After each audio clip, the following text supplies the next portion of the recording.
Hey Reject Nation, Greg Alba here. John! We're going to do another episode of Trailers Revisited. Trailers Revisited is when we look at trailers for movies we've already seen that have come out a while ago. We mainly go off requests for these, and we determine how accurately portrayed the movie is, or if it's spoilerific, or, whatever tone gets communicated. It's a fascinating analysis to do. Before we do that, I want to say a quick thank you to everyone who's been joining our Patreon. We've had a lot more people join the Patreon community of the Reject Nation over the past few days, so thank you to everyone over there. Over there, we do weekly Q&As, meaning we do video responses to any question you guys put down. It's not like we do a bunch. We just take one question at a time, make a video out of it. And the other thing that we do is full-length TV show reactions. Right now on my own, I'm covering Attack on Titan. I'm catching up on The Flash. John's covering Riverdale, Marvel's Runaways. He's going to probably do some episodes of Atlanta, maybe. Together, we're doing My Hero Academia. We just started Jessica Jones Season 2. We also cover Black Lightning together. Every once in a while, we do other things like music videos because those usually get blocked on YouTube and stuff. Woo!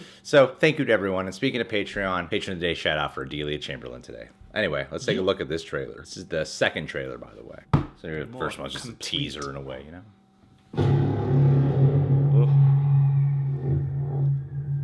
Wow, I haven't seen this trailer in so many years. Yeah. Has started. And we are hopelessly outgunned. Director Fury, I think it's time.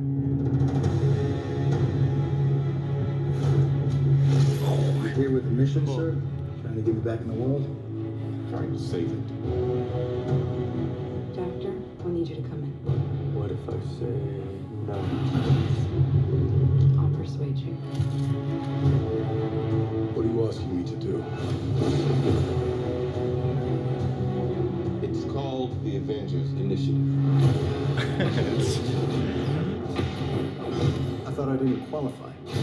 Apparently I'm, volatile, self-obsessed, and don't play well with others. Babyface Thor. I think they need a timeout.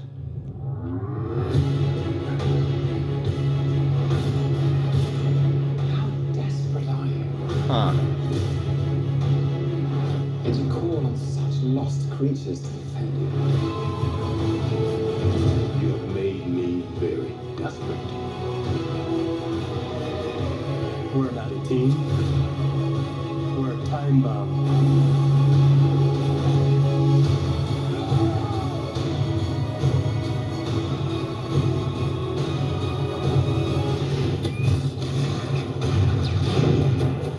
It's fascinating watching this trailer. I know, right? That's right, they gave that away. Yeah. This is nothing we were ever trained for.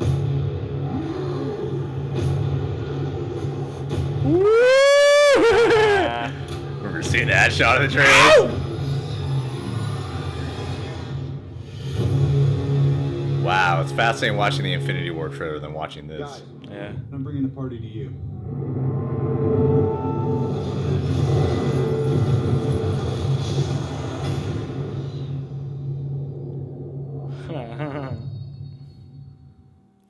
Interesting. Yeah. Interesting how that trailer's communicated. I remember the first time I saw the footage for this because the way the film is shot, the way it's framed, and the quality of the camera looked very different than all the other Avengers movies that had come out at that time. And it still does. There's a very specific look this film has. I remember thinking when I first saw it that it looks a little cheesy, kind of corny to me the first time I saw it. And I was one of the people who would see this trailer and go, I really want to see this. I'm excited for it, but I'm also really nervous it's not going to do well. Yeah, I'm really nervous it's not going to be. It was the first time they were all coming together. High, yeah. Then if this, there was no guarantee it was going to go right, and if it doesn't go right, how much of a bummer, how kind of embarrassing, how much of a letdown would that be? And this is also at that time, and I had a similar, way heavier with the Iron Man 3 trailer complaint that we did for Trailers Revisited in terms of how serious of a trailer that was. The Avengers movie, I think the thing that people were delightfully surprised by was how funny this movie was. Mm-hmm. And this was around the time, I think it was when the Avengers came out, when they started implementing a lot of humor into their films, because Joss Whedon's staple of the humor and the banter, that really had a lingering effect that played into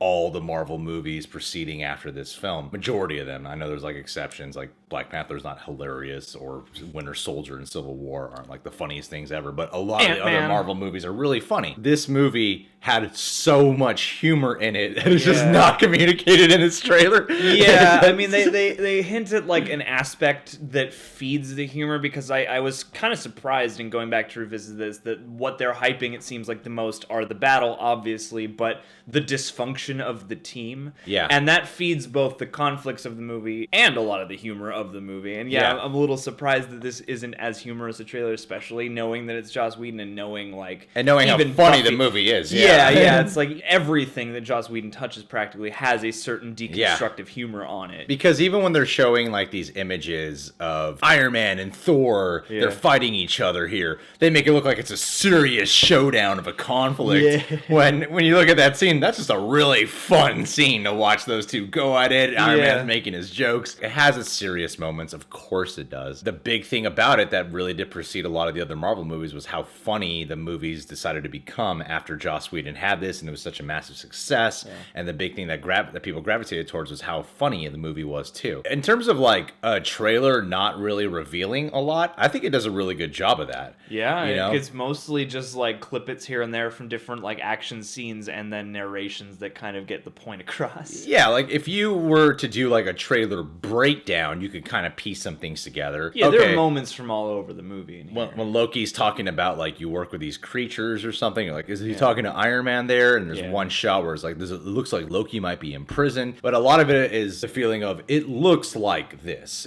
Nothing is clear. They don't really outline it all. You know they're going to be building to this giant finale fight. And so in terms of like teasing the finale, it's not really a spoiler because it's an Avengers movie. It's their mashup movie. You know they're going to get to that point where they have the giant, massive finale fight. I actually think this is a really well executed trailer. While it doesn't represent any of the humor, you don't really need to communicate that. In fact, that was a nice surprise when you watch the movie. That's not like the Iron Man 3 trailer where you're like, I thought I was getting an epic, serious Iron Man movie. This is not that at all, you know? Well, because, and they're doing this again with Infinity War also, as I feel like with the Avengers films especially, it does pay, if these are going to be the culmination of phases, it does pay to hype the severity of the battle, what's at stake. And I think this trailer does a good job too of just flowing well enough to make you kind of forget about picking out where's this moment going to come from in the overall structure of the movie. Where does this fit in? The Avengers movies do a pretty good job at that. The trailers specifically, because even in Infinity War, I'm not entirely sure which one the final battle is in Infinity War. Yeah, I'm more like I know there's going to get some big battle sequences in Infinity War, like at Wakanda. There's the one where they show Spider-Man zipping around and Iron Man's all injured and shit. Like you got those moments, but it's not made clear like where's the big final battle going to be. They're good at teasing you with images and not giving you too much context, and I think that's a nice thing that they've been able to do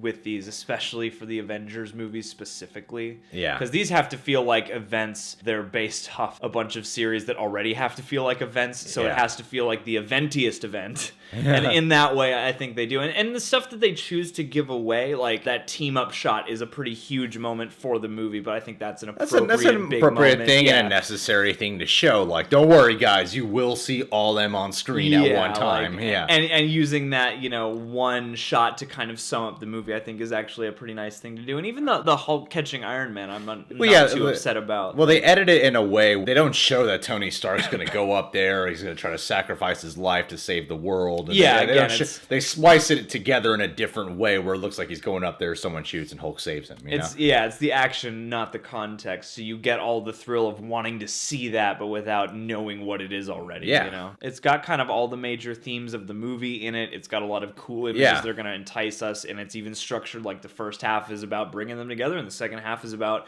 making them get along to avert this conflict. And so, like, in that way, it is kind of a really succinct advertisement for what this movie is going to be like. What's fascinating about this is, especially after we just watched the Infinity War trailer a couple days ago and seeing just how different the movies look now. The aspect ratio and the color scheme, and also just the vibe and the way all the characters look. And the way they shoot stuff. Like, wow, it's really evolved since the first Avengers movie, Infinity War still feels like it'll have humor within its characters, but I doubt it'll have as much of a humorous tone shown throughout the way how this Avengers movie did. Yeah. Especially the way Age of Ultron did too. Knowing the way the Russo brothers have made their past couple movies. There'll be humor, but you're gonna feel the weight of what's at stake. Yeah. For sure. This was a fun trailer to check out. Thank you guys for recommending this one specifically. They're not all bad. They're not all bad. I mean, they're more fun to break down the bad trailers. Yeah, There this are is a good. certainly more of those, I think. I think so. There's more to come. All right. Well, hey, patron of the day shout out for Adelia Chamberlain. Adelia, my dear, I know that when you had to have your surgery, you weren't able to catch The Last Jedi in the theaters. That was your most anticipated movie, and then you had to recover, so you can never make it out to the theaters. And then you managed to catch Black Panther really late. Now that you are a little more healed, you will now be able to catch Infinity War on time if you got your pre-sale tickets. I know that in the past few months, 2018 hasn't been the kindest to you, but know that Infinity War is around the corner. I know you're excited for it. You're such a sweet person, and you've been so kind to us over our Patreon. I love talking with you. I love all the message exchanges that we have over there. Thank you for being such a great, grand supporter of the channel and constantly giving feedback to us. Without people like you, we wouldn't be able to do what we're doing right now. It wouldn't be, and you give a lot of validation for us, honestly. You know, I know it's important to be self-validating, but when I look for external validation, you're one of them to go to. Sometimes it's nice to hear from people who care, it seems like, about how you're doing. Yeah. And get that kind of insight. You're always very thoughtful and very thorough, and I appreciate it. And you can also follow Adelia Chamberlain on the Stardust app, people. Please She do. started posting there because she found it through us, so follow her there. All right, guys, we can subscribe to The Real Rejects. Click that notification bell to get notified every time one of our vids is up, and you can check us out on Patreon. Do Love that, to have you. please.